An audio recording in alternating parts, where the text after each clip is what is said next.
Where were you born? What? I was born in 1950 in Seattle, Washington. So that makes me 70 years old. Wow. Um, what does the Cold War mean to you?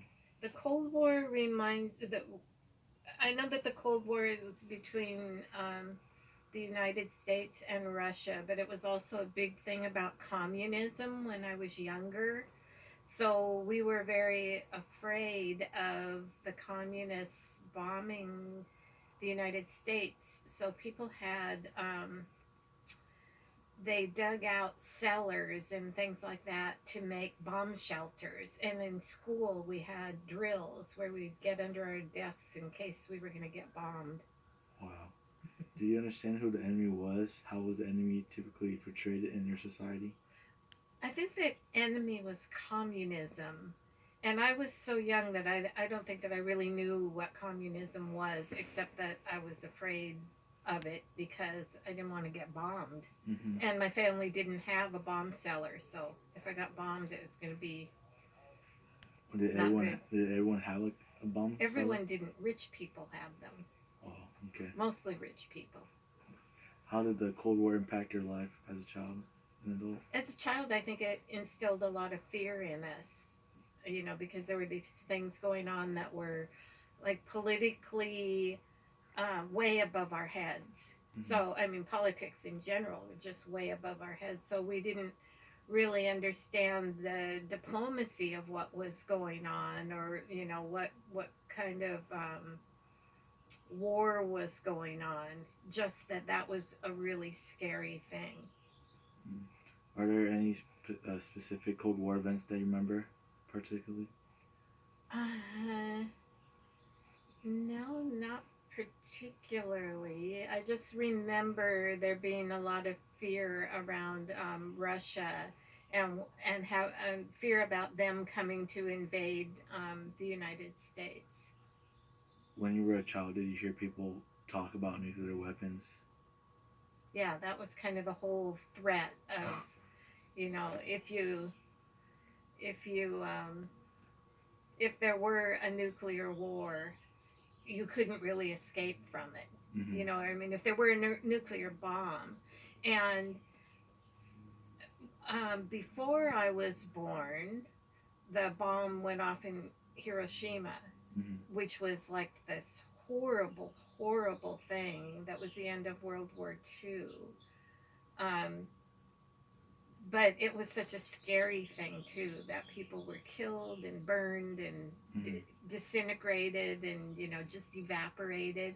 And so I think that the especially for me as a young child, it was just a really scary thing and a really scary time. Mm-hmm.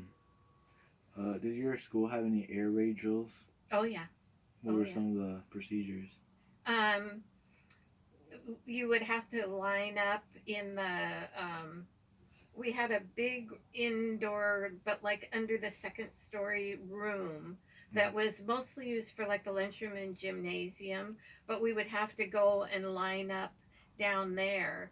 And then they had protocols for depending on the severity of it. Like if it was really real, if it's a drill, you're Yeah. just going to go down there and line up and hope it's not real.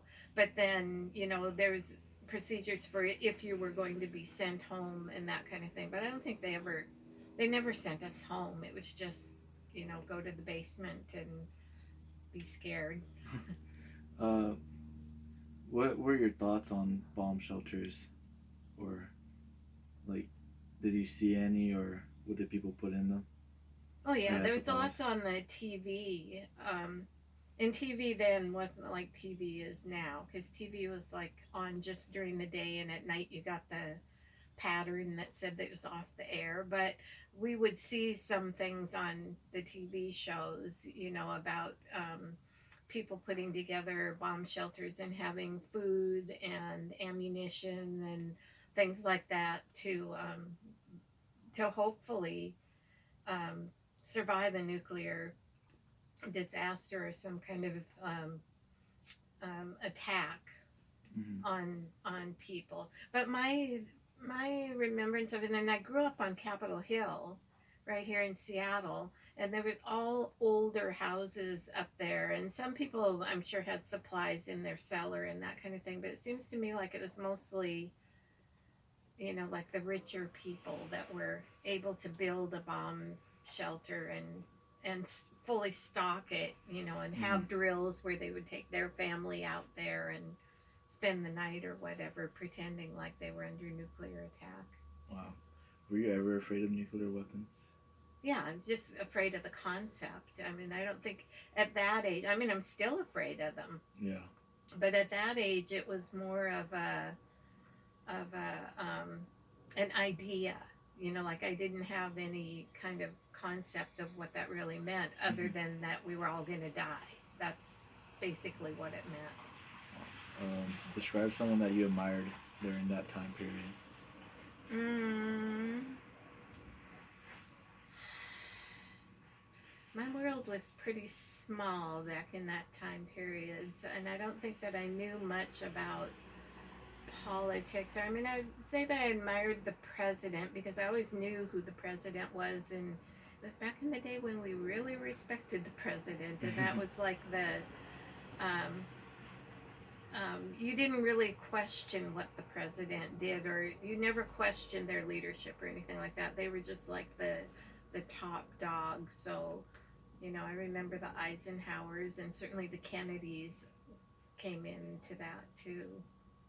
Mm. How did you think the Cold War affect us today? Well, I think that we still have never resolved our relationship with Russia Mm-hmm. and with China and North Korea and all kinds of other places that have nuclear weapons. I have a question in my own mind about why it's okay for the United States to have stockpiles of nuclear Yeah. weapons, but if anybody else has them, we have to take them out. I mean, there's some things about nuclear weapons I don't understand, but all in all, I have a really healthy fear of them because, if, for instance, here in Seattle, we have Boeing, we have the Naval Air State, or the not the air station, but the naval station, and these Mm-hmm. places that we would be a great target Yeah. to put, and we have Amazon and Microsoft now. We'd be a great target to put a nuclear bomb in right here. So I have a healthy fear of that to this day. And I don't know if you knew, but a couple of months ago, or maybe even up to a year ago, for some reason, what a bomb warning system malfunctioned in Hawaii, Uh-huh. and they put out an alert that said take shelter because there's an atomic or a nuclear bomb coming, Uh-huh. and those people were terrorized and terrified. And Yeah. I would be too. If You're that happened here, I on a would be small too. I island. would be running for whatever I could run for to try to get myself and my family someplace safe. So I think it's changed us, but I think it's also unfortunate that we haven't found better ways of dealing with other countries and our nuclear capacity and their nuclear capacity, and having a more friendly exchange instead of going to war over things. Mm. Do you have any like souvenirs from back then? I don't think so. I think they're all just memories in my head. Wow. Yeah. Okay. That's it. So thank you. Thank you, Grandma. Did that help? Yes.